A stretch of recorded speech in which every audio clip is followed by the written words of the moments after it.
Assalamualaikum warahmatullahi wabarakatuh.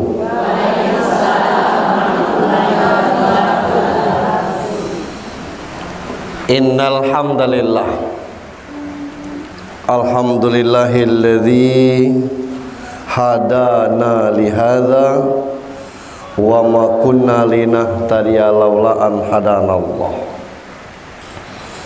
Ashhadu an la ilaha illallah wahdahu la syarikalah wa ashhadu anna Muhammadan abduhu wa rasuluh wa la nabiyya ba'd. Allahumma salli wa sallim wa barik ala sayyidina Muhammad ibni Abdillah wa ala alihi wa sahbihi wa mawala. Qala Nabi sallallahu alaihi wasallam, ikmali dunyaka ka'annaka ta'isu abadan wa mali akhiratika ka'annaka tamutu badan. Wa thumma qala aidan, man aradad dunya fa'alaihi bil ilmi wa man aradal akhirah fa'alaihi bil ilmi wa man aradahuma wa alaihi bil ilmi. Sadaqallahu azim. Ibu Ketua BKMT Kecamatan Ratu Agung beserta pengurus yang saya hormati, Ketua Permata Kelurahan Kebun Beler yang saya hormati beserta pengurus, wabil khusus Ketua Majelis Taklim Baitur Rahman. Baitur Rahman ya, yang kita hormati, ibu-ibu jamaah sekalian yang dirahmati Allah Subhanahu wa taala.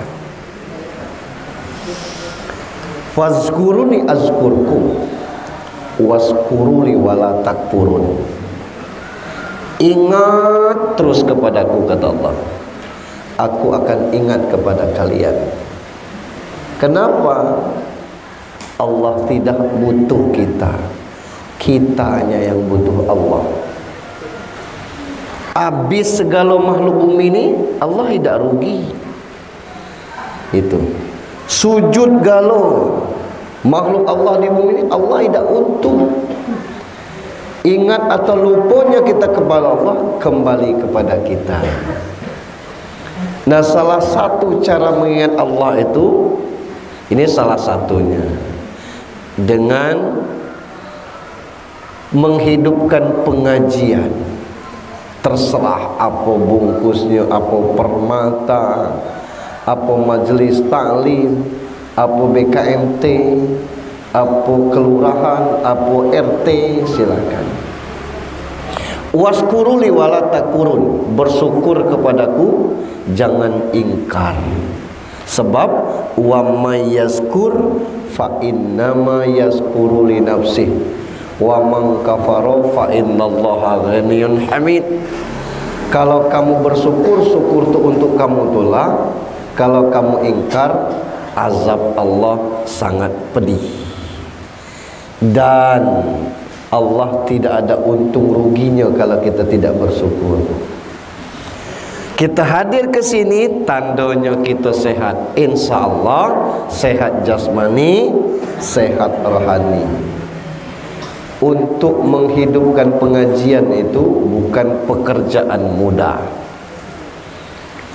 Latuwo pensiun suami istri ado, anak lah nikah galo, anak di luar kota galo, jadi tidak sibuk dengan cucu. Ajaklah pengajian. Belum aku gitu. Masih banyak kerja, ngurus datuknya. Kita tanya ke datuk, wah boleh kami ngajak wak tino pengajian? Silahkan, bagus itu. Lah dapat izin minggu depan, mati baru selesai. Jadi bukan mudah ngajak pengajian itu tuh.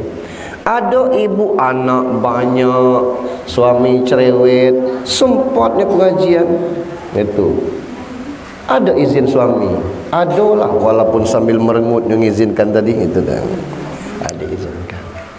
Salam dan salawat untuk junjungan kita Nabi besar Muhammad sallallahu alaihi wasallam. Ibu-ibu yang saya hormati, saya baru tahu kenapa saya sulit diundang oleh pengajian ibu-ibu. Rupanya ada memang sebabnya. Saya ditanya oleh beberapa pengajian, kata, Pak Ustaz, macam mana cara ngundang Pak Ustaz? Lah saya bilang di WA, di telepon, atau didatangi boleh. Sopan tak via WA? Sopan. Okey. Bisa tak Pak Ustaz ngisi pengajian kami tanggal sekian? Okey, saya cek jadual. Jadual kosong, insya-Allah bisa. Tuh. Ada lagi WA. Maaf Pak Ustaz, barangkali butuh keterbukaan karena tarif ngundang Ustaz kabarnya tidak terjangkau dengan kami. Masya Allah. Jadi rupanya ini penyebabnya itu. Saya jelaskan, tidak ada tarif dalam dakwah. Kami ini baru dari Selumang, istirahat sejam, saya buang kantuk. Sementara kameramen saya Riko belum istirahat, duduk aja untuk di sini. Insyaallah malam nanti ada lagi takziah di Tanjung Jaya. Betul. Nah, kadang-kadang ada yang orang kasih maaf 200 itu. Kita keluar kota, ini kebetulan saja saya bawa mobil Xenia kan dalam kota. Kalau luar kota maaf kita bawa Fortune, minyaknya boros, tempatnya jauh. Saya tidak bawa satu orang, bawa 3 orang, kameramen, sopir dan saya. Nah yang 200 tuh 50 untuk berdua nih, yang 100 beli minyak. Sebatas itu rezeki itu. Jadi tidak ada kaitannya dengan. Saya tanya, kenapa ini? Pak Ustadz kan mantan gubernur. Tidak ada kaitannya itu tuh gitu. Pak Ustadz kan Ustadz papan atas. Tidak ada kami main papan. Jadi asal saya ada waktu diundang. Saya pernah diundang orang pengajian, dikasihnya 50.000. Sekali itulah saya ngisi.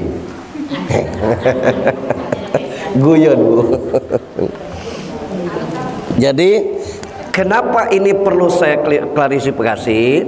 Jangan sampai nanti tidak terundang dengan kita, beliau itu tidak cukup kas kita gitu.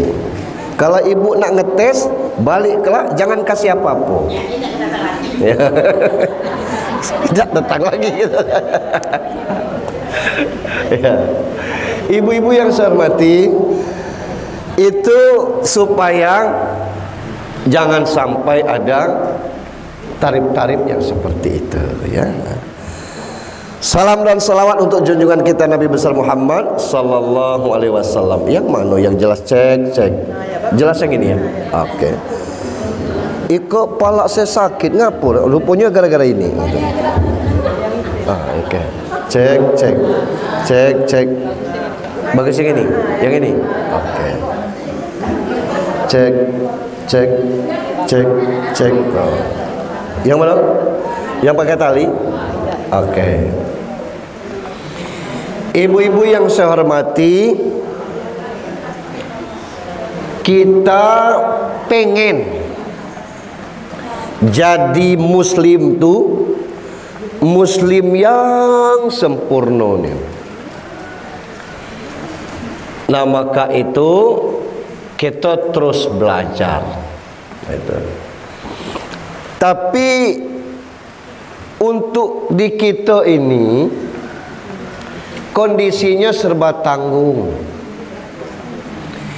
Yang alim dikece orang yang kurang alim, yang kurang alim tidak hendak belajar. Yang tidak paham, tidak galak bertanya.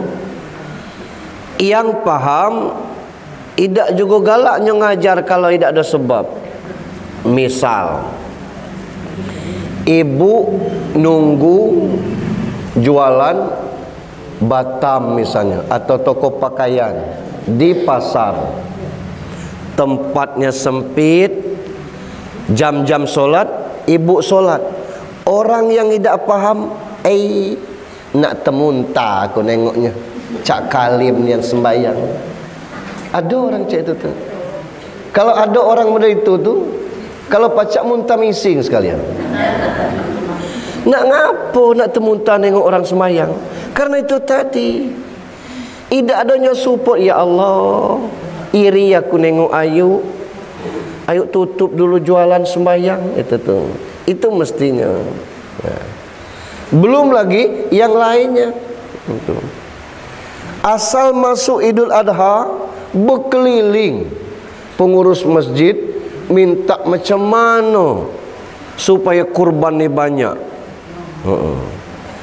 Ada yang 7 ekor, kurang 2 orang. Nak nyari yang 2 orang tu, ya Allah, naik turun rumah. Itu, maaf Pak Ketua, aku ni banyak tanggungan, mobil masih kredit, motor masih kredit. Berapa tu Pak mobil? 4,5. Kata 4,5 apa Pak? 4,5 juta. Motor berapa? Motor 700. 5.250.000 sebulan. Berapa bulan Pak? Bulan apa? Tahun.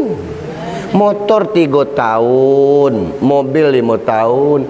Terbayar Pak? Alhamdulillah lah 2 tahun belum pernah nunggak. Kurban 220 10 bulan tidak sanggup, jedit, pelit, medit. Nah ini kita. Tapi kalau pas urusan kupon, jangan tidak dikasih, ngamuk dia. Nah, macam mana kita memahami itu? Sore ini kita belajar Islam secara kafah, karena itu amanat ayat tadi. Islam itu apa? Islam itu kehidupan Rasulullah sejak umur 40 sampai dia mati. Itu Islam. Sebab sebelum umur 40 Rasul itu manusia biasa, belum juga jadi nabi. Cuman dijaga oleh Allah.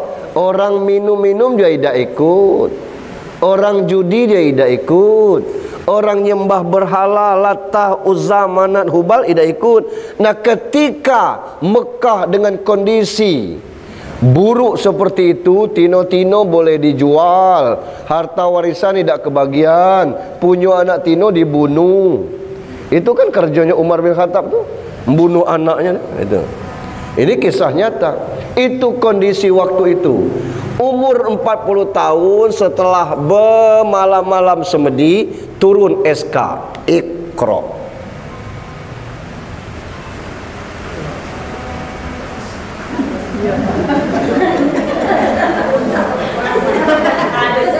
Tidak kalanya ada situ.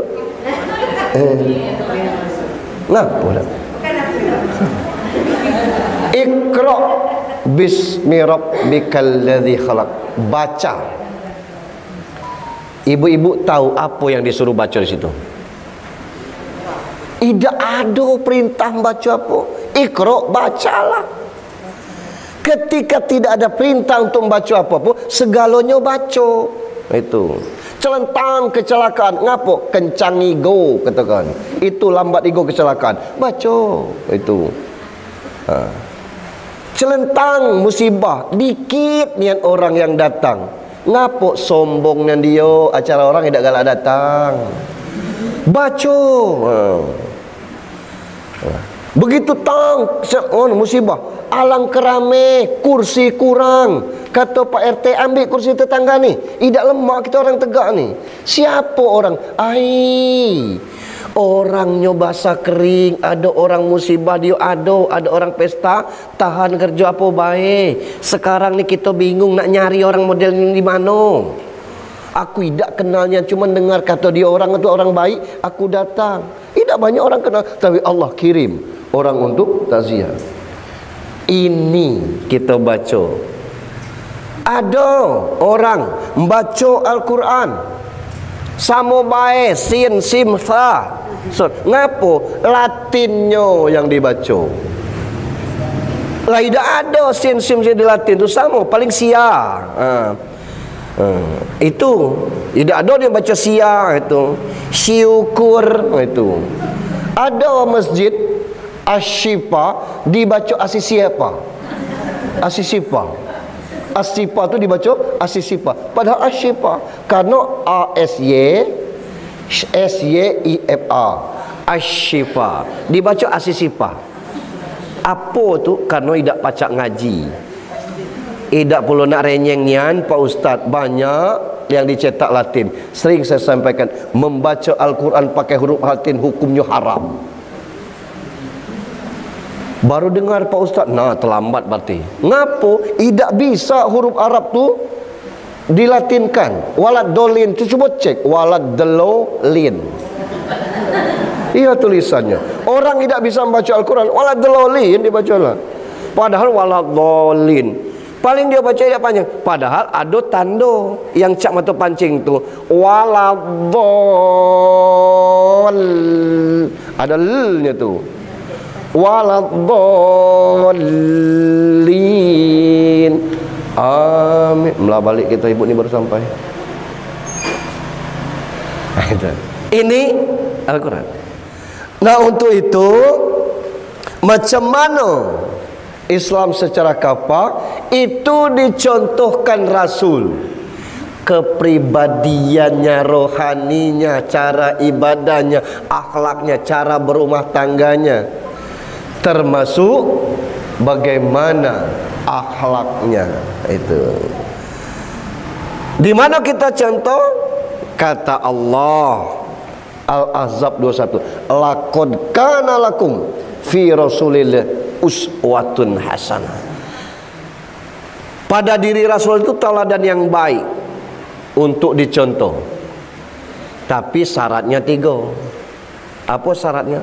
Laqad kana lakum fi Rasulillahi uswatun hasanah liman kana yarjullah wal yaumal akhir wa dzakarallaha katsira. Orang yang bisa mencontoh Rasul itu liman kana yarjullah, hati dan jiwanya berpaut kepada Allah, wal yaumal akhir, yakin hari-hari. Hari ini kata di Baitur Rahman ni, besok pagi ada bendera kuning di rumah kita, wallahu alam. Tak tahu kita. Yang ketiga, wa dzakarallaha katsira, berzikir sebanyak-banyaknya. Ya Pak Ustaz, kami ini berwarung, anak cucu mendak berzikir baik, tak makan kelak. Zikir tu bukan subhanallah, subhanallah, subhanallah, tapi tautkan aktivitas ke dengan Allah. Nak keluar rumah, bismillahi amantu billah tawakkaltu ala Allah. Naik motor, bismillahi majriha wa mursaha. Berjalan motor, bismillah Allahu akbar, subhanalladzi sakhkhara lana hadza wa ma kunna lahu muqrinin. Masuk ke masjid, Allahumma ftahli abwabar rahmah. Keluar kelak kaki kiri, Allahumma ftahli abwabal fadlik. Nak makan, Allahumma barik lana. Nak tidur, bismika Allahumma ahya. Bangun tidur, alhamdulillahillazi ahyana. Itu namanya zikir. Nah, pertautkan itu selalu kepada Allah Subhanahu wa taala. Nya ngapo? Aku ngucap ido. Ngaponya dengek gitu tu. Nah, pedoman kita sepeninggal Rasulullah, mencontoh Rasul, taraktu fikum amroini, aku tinggalkan 2 perkara. Ma'in tamasaktum bihima lan tadilu abala. Kalau berpegang kepada keduanya, tidak akan sesat kita. Ini garansinya. Apa itu? Kitab Allah wa sunnatur Rasul, Al-Quran dan hadis Rasulullah. Nah, Al-Quran itu apa isinya? Yang pertama, i'tiqadiyah. Apa itu Pak Ustaz?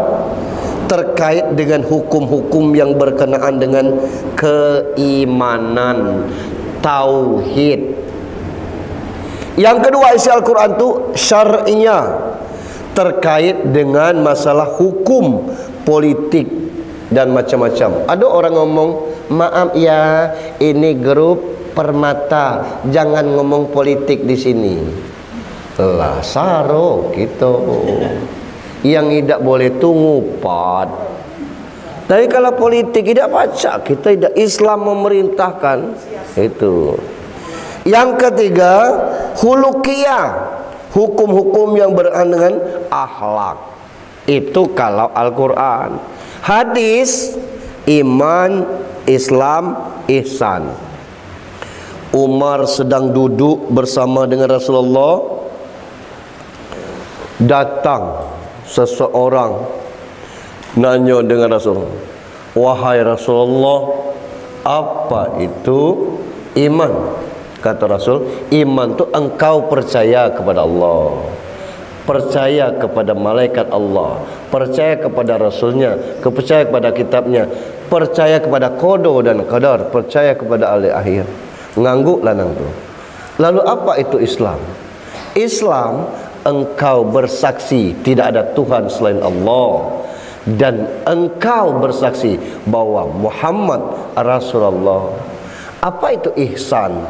Ihsan, engkau beribadah seolah-olah engkau melihat Allah. Ketika itu tidak mampu, yakinilah bahwa Allah melihat engkau. Selesai, pergi lanang tu. Kata Rasul, Umar, kau tahu dia tadi? Tidak, itu Jibril ngetes kita supaya kalian tahu itulah iman, ihsan. Dan ini untuk kita ibu-ibu, macam mana porsinya untuk yang demikian kandungan ajaran Islam. Nah, supaya kita terkait dengan hukum, ada fikih namanya.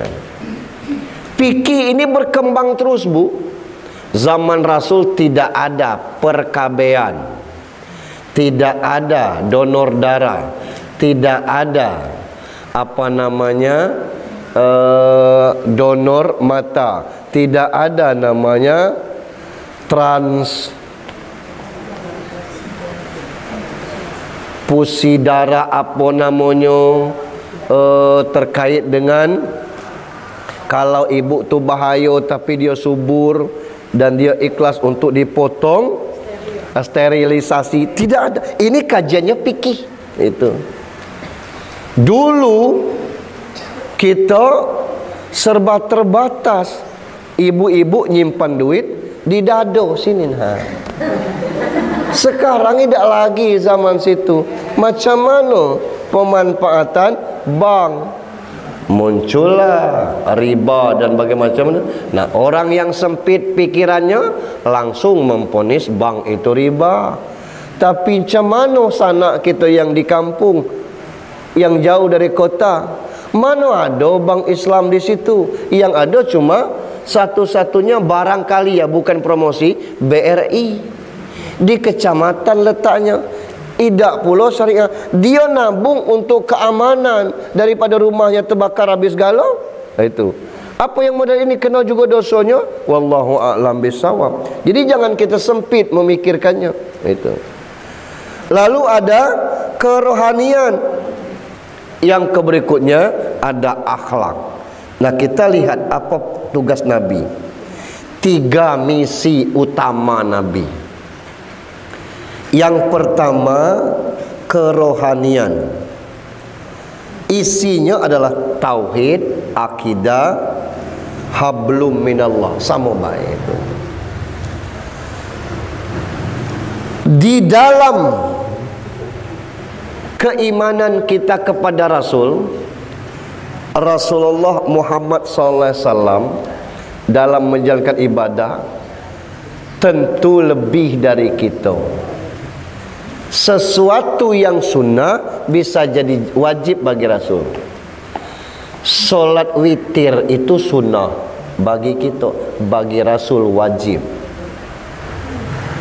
Itulah diponis solat sunat muakkad. Bagi kita duha itu sunnah, Bagi Rasul wajib, supaya memperlihatkan bagaimana ketauhidannya kepada Allah Subhanahu wa taala. Itu. Nah, itulah makanya diperintahkan kepada kita untuk mencontoh ibadahnya, ibadah Rasul. Jangan setengah-setengah. Apalagi kita lah tua ni. Aku heran Pak Ustaz, malas nian kadang-kadang nak sembahyang ni. Kadang-kadang terpaksa. Lebih baik dipaksakan daripada tidak solat sama sekali. Aku nak tahu Pak Ustaz, apa penyebab malas ibadah? Satu-satu penyebab ibadah tu maksiat. Ya aku tidak nakal Pak Ustaz, tidak galak ganggu laki orang. Maksiat itu bukan urusan-urusan berzina, maling, minuman keras saja. Sengaja meninggalkan solat itu maksiat kepada Allah. Anak kita, kita tidak peduli kepada anak-anak, itu maksiat kepada Allah. Itu. Belum lagi hal-hal yang lain itu. Nah, ini menyebabkan orang malas solat. Semakin banyak dosa, makin malas kita solat. Jadi kuncinya ngapoi dan tidak solat tu banyak dosa. Tak usah cari yang lain. Ngapa saya kata kemudian dengan seperti itu, ya Allah, jangan lagi nambah dosanya. Allah, Allahu Akbar sembahyang. Itu. Macam mana caranya Pak Ustaz? Banyak istighfar lah. Itu.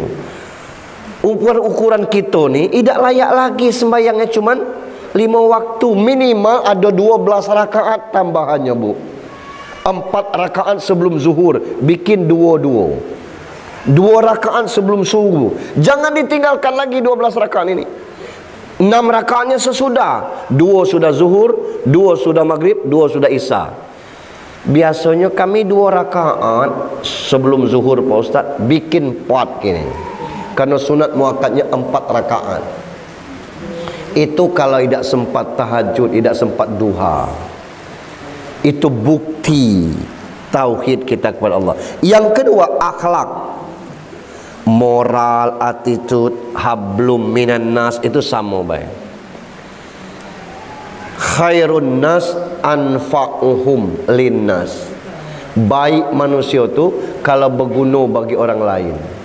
Akhlak ini Bu disebut sopan santun. Wei alangkai lo anak sianu. Itu ada kita. Wah, ada apa? Aku nak ketemu ibu. Ya Allah, anak masih SD ni. Maaf Wak, ibu lagi ngelayat sebentar, aku telpon sebentar ya. Wak berkenan nunggu? Iya, kata-kata. Kata-kata. Cak lah dewasa anak ini. Itu. Dia telpon itu sambil ngantar teh, sambil minum Wak. Ibu sudah saya telpon sebentar lagi dia balik. Kita nengok. Siapa yang bikin teh? Saya Wak. Entah macam mana rasanya. Diminum pas. Masya Allah. Itu akhlak. Nah, sesuatu yang dibuat-buat itu belum akhlak namanya. Karena apa? Baru belajar berakhlak. Gitu. Nah, di bawah itu lagi ada namanya basa-basi. La basa-basi lagi. Apa bedanya tuh Pak Ustadz? Belajar akhlak, sopan santun dengan basa-basi. Basa-basi itu saya sering contoh. Misalnya kita lagi di rumah makan atau lagi duduk di pecel lele. Orang lewat, kawan kita lewat. Makan kata kita. Sekedar cak itulah, itu basa-basi namanya. Ngajak nian tidak kalau orang tu nak makan. Kelak macam mana ini kata nah. Itu basa-basi. Yang baru belajar akhlak dia ngomong, "Kita makan dulu." Serius dia ngajak nih. Itu. Ayahku masih kenyang, minum aja lah es jeruk pokat. Dah aku buru-buru. Nek awak ni, aku nak ngajak nian kita sambil ngobrol. Lain kali aja yuk. Dia ngajak nian serius. Itu belum akhlak Bu. Baru belajar akhlak. Orang berakhlak tuh dia panggil pelayan, bikinkan 1 porsi model ini. Itu. Begitu ditaruh sini, makan. Untuk siapa? Untuk awak lah. Lah, awak tidak nanya dulu. Lah kalau aku tanya awak, tidak ndak lah. Ya Allah, aku masih kenyang, makan dikit tak apa-apa, kita ngobrol. Itu orang berakhlak. Nah itu. Nah makanya wajah itu belum berakhlak kita nih Pak Ustadz. Ukurlah diri masing-masing, termasuk aku juga mungkin itu. Nah itu. Bab, kelak kalau kita selalu berpikir, kelak kalau kita buat orang tidak ndak, itu urusan dia. Kita ngomong kalau tidak ndak suruh pelayan bungkus. Ini sudah aku pesan. Itu alam. Kita tidak akan rugi kok. Dan itu seumur hidup orang kenang. Alang keelok lanang itu, alang keelok ibu itu alam. Itu. Nah yang ketiga, fikih. Fikih ini terkait dengan hukum rambu-rambu supaya kita paham mana boleh, mana tidak. Ibu-ibu yang saya hormati, coba kita cek faktanya di kita nih tentang Islam ini. Apa faktanya? Sebagian besar negara dengan penduduk mayoritas muslim itu masih kental dengan kerusuhan, kemiskinan, dan kebodohan. Tengok di daerah-daerah Arab, tiap sebentar perang itu. Padahal Islam, sama-sama Islam. Yang mana masih banyak bodoh-bodoh? Negara-negara Islam, orang Islam. Di mana yang rentan kemiskinan? Islam itu. Ada orang yang tiap tahun umroh itu, biaya dewek ini. Tapi kiri kanan rumah gubuk. Lah ngapa tidak ngasih biaya umroh ni ke rumah itulah, lebih mulia lah itu. Umroh lah sudah, haji lah 4 kali.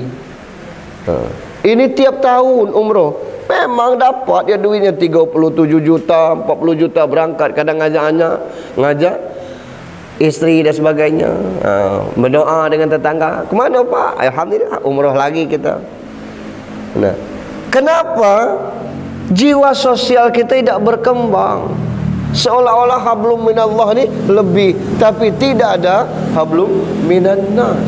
Itu. Alangkah mulianya yang jatah umroh ini, apakah mengumrohkan imam khatib masjid, atau misalnya dana umroh ini pindahkan kepada pembangunan rumah tahfiz, atau mungkin bangun rumah. Adalah sanak kita atau sanak orang rumah yang masih butuh biaya, ini misalnya. Belum lagi urusan zakat. Kita ni kalau zakat fitrah itu sudah sejak lahir dibayar. Tapi zakat mal, bukan zakat mall Bu ya. Zakat mall itu lebih besar daripada zakat mal. Zakat mal itu 1 jutanya cuma 25.000, karena 2,5%. Kalau zakat mall sisanya 25.000. Itu beda zakat mal dengan zakat mall. Ada orang yang punya sawit berhektar-hektar, jangan-jangan dia tidak paham ada zakat malnya di situ. Ada orang punya bedeng, letaknya rumah kosan dekat perguruan tinggi. Berapa pintu? Dikit, baru 20 pintu. 20 pintu. Macam mana awak masarkannya? Siapa ndak listrik dipasang satu-satu. Sistem pulsa. Bersih 500. Itu. Aku tidak tahu menaung. Aku siapkan fasilitasnya, kamar mandi, wifi, kasur satu dari kita. Balik kasur tak boleh dibawa. Itu untuk dia. Dan siapa yang mau pakai kasur wajib beli alasnya. Cuma dia bawa alas main. Nak tikar, nak kardus silakan. Kasur kita siapkan. 20 kosan kali 500, 10 juta sebulan. Zakat mal itu 2,5% dari 85 gram emas atau punya penghasilan setara itu. Berapa emas sekarang? Taruh 1 juta segram, 85 juta setahun. Berapa 10 juta kali 12 bulan? 120 juta. Jangan-jangan Mamang Kos ini tidak pernah bayar zakat mal. Nah ini wajar kalau yang kaya makin kaya, yang makin miskin.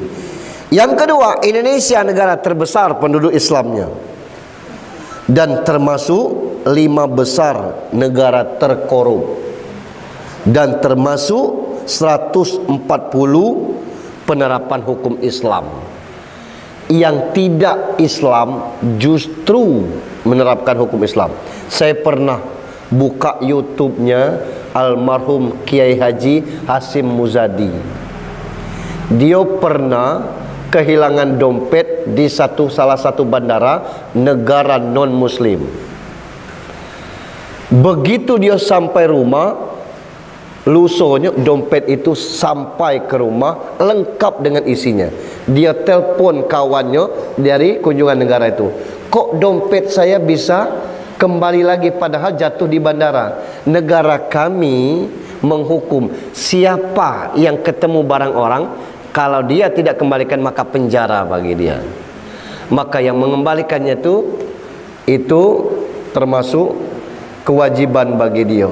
Non muslim negaranya, ketemu dompet orang wajib dikembalikan. Ketemu HP orang asal ada alamatnya wajib dikembalikan. Kita ada duit 10.000 jatuh, sak kata kita.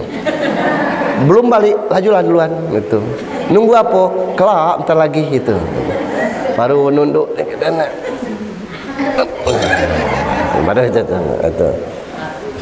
padahal kita tahu ketemu duit orang itu bukan duit kita. Gampang Pak Ustaz, ganti dengan batu. Apa halnya ketemu duit ganti dengan batu? Itu akal-akal kita aja. Negara-negara terbersih baik dalam hal lingkungan maupun budaya kerja, termakmur dan bahagia justru negara yang diduduki oleh non muslim. Kadang itu yang bikin kita terenyuh itu. Banyaknya mereknya an-nazafatu minal iman, hadis yang salah tu. Hadisnya tu at-tuhur satrul iman, tapi bau WC sampai ke depan. Hampir setiap masjid ada tulisan tolong disiram. Kalau sudah buang air, berarti terbiasa. Sudah buang air, tidak galak nyiram. Etikanya kita nak kencing tu siram dulu, kencing baru siram lagi supaya tidak bau dia. Ini kadang-kadang membasuh yang dia baik tidak sempat. Itu penyakit lanang. Ini kadang-kadang bahasa yang dina. Nah, macam mana kita nak ngomong Islam secara kafah yang seperti ini? Itu kondisi. Ada banyak masjid tulisannya macam-macam. Dilarang tidur di sini, jangan mandi, ini bukan kamar mandi umum. Macam mana kalau masjid itu di pinggir jalan? Orang ini misalnya taruhlah masjid kami di Pagar Dewa. Orang inilah 2 kali hampir numbur tiang listrik ngantuk. Jam 2 malam. Nak tidur di mana dia? Tidur di masjid itulah yang lebih aman. Numpang tidur baik, kelak mandi di masjid. Apa hal? Apa rusak masjid itu? Tapi ada masjid yang dikunci dan tidak boleh ada tulisan di situ. Alangkah segonya kita sesama kita ni. Itu. Nah ini di mana kita Islam secara kafahnya. Nah ini kondisi yang kita temui sehari-hari. Apa faktor penyebabnya? Karena Islam dipahami dan diamalkan setengah-setengah, alias tidak dipahami dan tidak diamalkan secara kafah.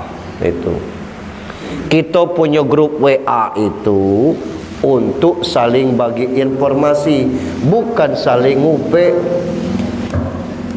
Sementara kita lebih banyak isinya ngupat, macam-macam bentuknya, ada bahannya tu. Ini macam mana caranya? Ya ayyuhalladzina amanu udkhulu fil kafah, fil ismi kafah, wala tattabi'u khutuwatis syaiton innahu lakum aduwwum mubin. Ya ayyuhalladzina amanu, wahai orang-orang, udkhulu fis-silmi kafah, masuklah Islam tu secara kafah, pahami secara totalitas itu. Wala tattabi'u khutuwatis syaiton, jangan ikuti setan. Innahu lakum aduwwum mubin, karena setan musuh yang nyata. Kita bermusuhan sama kita. Memangnya kawan kita setan? Tidaklah. Tapi kita tidak seteguran lah, bermusuhan lah. Apa halnya tidak? Cek, cek, cek, cek, cek, cek, cek, cek, cek, cek, cek, cek, cek, cek. Ngapunya berbunyi cek itu ya? Salah apa aku? Nah itu. Ibu-ibu, nah macam mana kunci masyarakat sukses, masyarakat maju? Contohnya Barat, Jepang, Eropa, itu luar negeri itu. Mereka ini non muslim galau tuh, itu luar biasa mencapai sukses hanya dengan hitungan bulan tahun berkembang. Apa yang mereka buat? Attitude bahasa Inggrisnya. Bahasa kitanya etika, bahasa duksunnya perangai. Ngapa? Dalam kajian psikologi yang serang ngetren tuh ada namanya Eki, Iki, ESK. Nah salah satunya adalah Eki, emosional quotient, kecerdasan emosional. Itu ada pada masing-masing kita. Jujur, terpercaya, bertanggung jawab, kreatif, kerja keras, komitmen, memelihara, menjaga fasilitas umum, kemudian berani mengambil resiko, kemudian menghargai, melayani, menolong orang lain. Itulah yang disebut dengan akhlak. Kita berani berbuat, tidak berani bertanggung jawab. Yang kita cari kambing kuning, karena kambing hitam lah banyak dipakai. Itu kita nyuruh orang jujur, kita tidak jujur. Itu kita kreatif, tidak dihargai kawan. Model itu tuh mudah, aman mudah, buatlah. Tapi dia suruh buat juga tidak pacar. Memang bukan bidang aku, lama bidang bukan bidang awak, hargai bah. Gitu. Begitu juga dengan ekonomi. Kita ni mesti harus bonafit. Macam mana kita nak bersedekah kalau kita nak bonafit itu? Kesadaran kita untuk itu seguh itu. Dan kita masih pilih-pilih. Celentang ada orang meninggal, warga kita se-RT dengan kita, ikut tak kita solat jenazah? Aku tidak ke majlis taklim, tidak pernah dia lah. Walaupun dia tidak pernah ke majlis taklim, kita tampakkan alangkah banyak tino-tino nyolatkannya dah. Yang tino-tino banyak tadi itu rata-rata anggota majlis taklim. Ibu itu tidak ikut majlis taklim. Itulah kelebihannya majlis taklim. Dia tidak milih orang. Pasti ada orang kelak tertarik. Apa sih pelajaran majlis taklim tu? Lah tidak tahu pengajian-pengajian model itulah. Gitu. Ngundang ustaz atau belajar bersama itu. Kami ada ADART-nya. Siapa warga kita meninggal, kita ikut solat jenazahnya. Lanangnya 2 saf, ibu-ibunya 4 saf. Biar kaget bapak-bapak ni.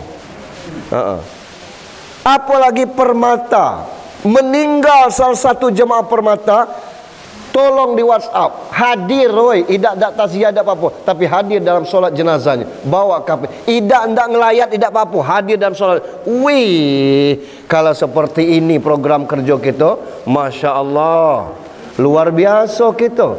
ada penghargaan kepada sesama kita. Ini yang kita ingin nih. Tak usah jauh-jauh dulu itu. Kalau seperti itu, warga lain yang nengok dan sebagainya, ada sanak yang dari dusun nengok, alangkah banyak ibu-ibu yang nyolatkannya. Ngapo? Pasti tercerita dengan orang. Aku belum pernah ketemu sebanyak itu ibu-ibu. Nya siapa? Ya orang dusun kelurahan itulah. Dia terikat pengajian Permata, apa namanya, majlis taklim macam ini. Weh lemak masuk pengajian kita. Nah ini sego nak buatkannya. Kenapa? Itu tadi masih ada pola pilih-pilih kasih. Jadi kunci sukses di dunia itu attitude, akhlak, moral, akhlak, mental kita. Kemudian, nah kalau ndak sukses, satu-satu jalannya itu akhlak. Maaf, ada yang lah S1 banyak, yang S2 lah bejibun. Sekarang di Bengkulu ini S3 lah terbuka, UNIP buka, UMB buka, UIN buka. Kekayaan banyak orang kaya itu. Keberhasilan banyak. Tanpa akhlak tidak akan berhasil. Orang kaya tidak berakhlak, ada perampok nak datang, maling, kita tanya, ngapo? Nak merampok aja lewat pintu belakang. Ngapo? Woi, buruknya perangai kayak ni. Itu. Maling belah. Itu kalau orang kaya tidak berakhlak. Tapi kalau orang kaya berakhlak, ada perampok, nak ngapo? Nak maling. Rumah siapa? Rumah ini. Langkai dulu mat kita. Ngapo? Kami di sini ni bertaut dengan dia. Ku teriakkan di sini lah, lebar kamu. Nak tengok, tengoklah. Cubalah, maling. Itu tuh. Berteriak model itu, orang datang galau. Akhirnya tertangkap. Laku kecekkan tadi. Bapak ini orang baik. Kami di sini nak pengajian, air ngambil dengan dia. Jemput ustaz jauh, pakai mobil dia. Ada kekurangan dia, ada apa-apa dia. Nama kau kamu nak maling, lemak kamu mati. Nah itu. Ini kuncinya. Terakhir, kesimpulan, Islam kafah akan menyelamatkan kita dunia dan akhirat. Jangan pilih-pilih tuh. Siapa ustaznya? Si Anu. Datang aku Siapa ustaznya? Si Anu. Biarlah, malas aku datang, tak usah pengajian lah. Tidak bisa cak itu. Kemudian akhlak merupakan kelemahan kita selama ini, kita perbaiki itu. Yang namanya manusia tidak ada yang sempurna. Kemudian Islam itu agama nasihat. Berbagai bentuk yang terjadi dengan kita itu nasihat galau. Nasihat yang pacak ngomong itulah Al-Quran. Nasihat yang diam sampai mati. Berbuat belum sempat, nekat mati. Alangkah cepat lah, cak mana ajalah sampai. Ada orang mati di tempat solat, tapi tidak sedikit mati di jalan. Ada orang mati lagi maksiat, tapi ada juga orang mati lagi sholat. Pilihannya ada pada kita.